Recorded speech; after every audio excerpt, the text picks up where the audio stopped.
I'm answering your questions once again. Okay, this is a weekly thing, so if you're new to my channel, congratulations. You get to experience some cool stuff, because what we do is every single week, I break down all the videos that I posted the week before, and I take some of the top questions. And these top questions, I answer. Now, full disclaimer, this does not mean that if your question wasn't answered, that it wasn't considered a top question. Okay, I just have to rotate through, and sometimes we have people that will ask questions each week, and I don't always like to feature the same person. I like to cycle through and give everyone a chance to be a part of this community. So the first video that I'm going to talk about is a video I posted last week called Adding Fat to Coffee, the Amazing Benefits, Fat Loss and More. So it was talking about how actually adding fat into your coffee has true metabolic and physiological effects. It's not just about slowing down coffee and slowing down the absorption. There's actually some cool effects, actually does some metabolic things. So Knable says, I've noticed that I drink less water and feel just as hydrated on days that I add saturated fats to my coffee. Is there a hydrating component of saturated fats, or is this just satiating in some other way that my body confuses as hydration? Actually, Eric, that's interesting. There's nothing scientifically backing this, specifically with adding saturated fats, but your body does make something known as molecular water, where it pulls hydrogen from fats and combines it with oxygen you breathe. So it would make sense that if you have more saturated fats, you have more bioavailable hydrogen that could combine with oxygen to therefore make molecular water. That's a theory, but it would make sense. Suarez says, Thomas, instead of ghee, can I substitute with raw organic butter that is bought from a local farm here in South Florida? Yeah, that's totally fine. It's not going to be, still going to have the milk solids, but at least it's going to be good quality. Wendy Skelly says, if you're intermittent fasting, only eating 2 meals a day with a 4-hour window and no breakfast, if you had this in the morning, would it break your fast? So when would the best time to drink this be? Would it be okay as part of your first meal at 1 p.m.? It would totally be okay with part of your first meal. So, I mean, the big thing for you, Wendy, is as long as you're not drinking it too close to bedtime, I mean, it would break your fast, so you want to make sure that it's allocated as an actual meal, but just make it early enough in your day where it's not going to keep you up. Remember that if you have caffeine around 6 hours before bed, it's going to mess you up. Clint Ofrey says, is adding it to my matcha green tea just as good? Coffee messes with me. Yeah, you can still have an effect. You're not going to get the polyphenol effect from coffee, but you're getting a whole different subset of benefits from the catechins that are in green tea, and you're still getting the caffeine. So different method of kind of getting that bulletproof coffee / bulletproof tea in, but it's still going to work, just in slightly different ways. Okay, the next video was which prebiotics are best and when to take them. This was a video talking about prebiotic fiber and how this actually works in your body, and the difference between prebiotics and probiotics, and when you should time taking prebiotics or eating prebiotic-rich foods like asparagus and artichoke. Lizard Geek says, does fasting let the stronger bacteria live? Like, would intermittent fasting slowly kill off bad bacteria and up the number of stronger bacteria?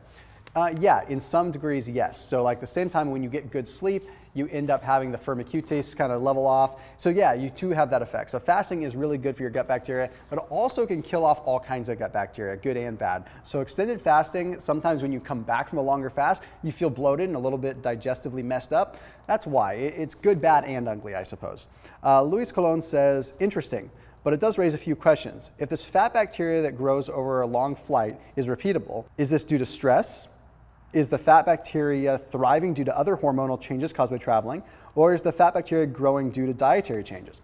I would honestly say probably the latter. It's probably dehydration, but also have to remember that even when you're in an airplane cabin, you're still sitting at an average of like 8,500 feet in the cabin. So altitude is out of whack, so many things are out of whack. So it could be the stress, it could also just be the fact that just your whole circadian rhythm is messed up. But honestly, stress and dehydration are probably the big ones.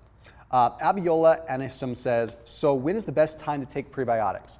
So I love taking prebiotics staggered with probiotics. So what I can do is I'll take probiotics, and then later on in the day I'll take prebiotic fiber to hopefully help grow those probiotics, get the beneficial effect. So drink kombucha, eat kimchi, and then maybe an hour later or so then have my prebiotics. That way it ends up being a great situation to kind of grow that bacteria.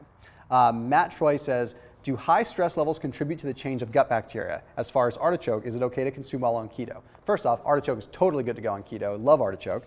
And then yes, stress can definitely contribute. I'll do a separate video on that because stress plays a big role in your gut bacteria. Celia McGrady says, that was very interesting. Do you think that this can cause tummy troubles when you're traveling? I seem to have a problem like that. Tummy troubles when traveling, like gas and bloating, a lot of times end up having to do with pressurization changes. So there's been some topics out there, so you can research that. That's a pretty common thing. Lakik says, great video, Thomas. Is it better to consume prebiotic or probiotics from food than from pills? I used to take them in pills. However, now I'm switching to food. Always food, okay? Sure, supplements have their place. I own a supplement company. I'm not anti-supplements. They have their place. But by far, go for whole food whenever possible. Next video, coconut oil versus MCT oil. Is one better than the other? This was a great video. It was talking about what exactly is MCT? What exactly is coconut oil? And like, is there one that truly is better? And honestly, no, they're both great. They just have different applications. Glockmeister says, regarding cooking with MCT versus coconut, should MCT be avoided when cooking with a heat at 325 or higher? I thought the MCT has lower heat stability than coconut oil. So couldn't pan frying or baking with MCT theoretically result in increased inflammation from the damaged fats? Yes, MCT is not as stable, so it does have a higher degree of lipid peroxidation at heat. So be careful with that. Cook with coconut oil, don't cook with MCT, drizzle it on the finished food. Zealot Patriot says, doesn't heating the coconut oil change the molecular structure? Yes, to a certain degree, but coconut oil is pretty stable. 4 beverages to drink at night on keto. This was a great video. This broke down 4 of my favorite things that I drink just when I don't know, need to chill out at night. Like when I want to switch it up, I want to sip on some hot chocolate, I want to sip on these things. So great video if you want some really cool ideas just on different things to drink during keto. Jackson Delana says, but Thomas, what about calcium carbonate that's in fortified nut milks? I've read that that's the worst form of calcium and rapidly calcifies blood vessels. What do you think?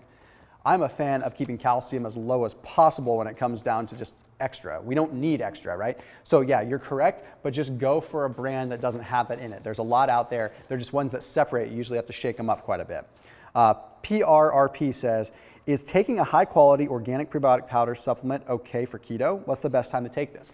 He mentions this because the Lakanto chocolate drink that I mentioned in that video has prebiotic and probiotics in it. Yes, you're totally fine. You could definitely take that. I would assume do it at night as long as it doesn't give you gastric distress over the time that you're sleeping. That can kind of keep you up.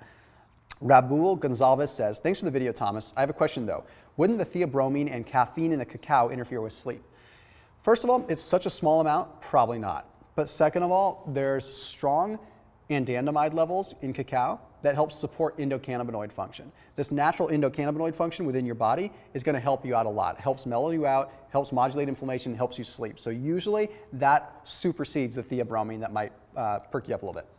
Okay, this next video was called The 10 Commandments of Fasting, Everything You Need to Know. This video was epic. Okay, I think it like slightly broke the internet a little bit. It was like 100,000 views in like a little over a day. It was great.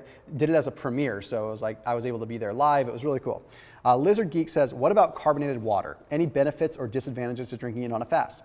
As of right now, jury's still out, but it should be good to go. I don't think the carbonation affects anything. Steve Pimentel says, what about powdered creamer? That breaks a fast. I'm guessing that's what you're asking. So we don't want to be consuming powdered creamer. We want to be waiting until after the fast is done. Just no calories there. Gloria Robbins says, rice is full of protein? I thought that rice was a carb. You know, rice is a carb, but it still has amino acids that it can be extracted and used as protein. So like rice protein, for example, doesn't have the carbohydrates, but it has the grains, it has the prolamines, and it has the specific aminos that complete, at least gift you some of the essential amino acids. Mark Bertelli says, hi Thomas, thanks for all the great work. How about alpha lipoic acid and acetyl L-carnitine while fasting? I find that alpha lipoic acid and acetyl L-carnitine in particular are very useful for the cognitive benefits.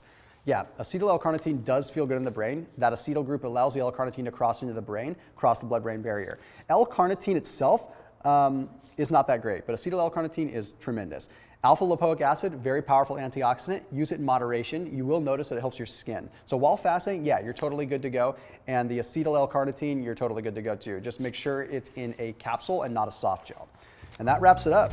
So tune in next Wednesday when I post up another fasting and keto recap and all of my other videos that have all the other questions that people ask. So make sure you put any additional comments or questions that you have down at the bottom of this video, and that way I can try to answer some of those as well. We'll see you soon.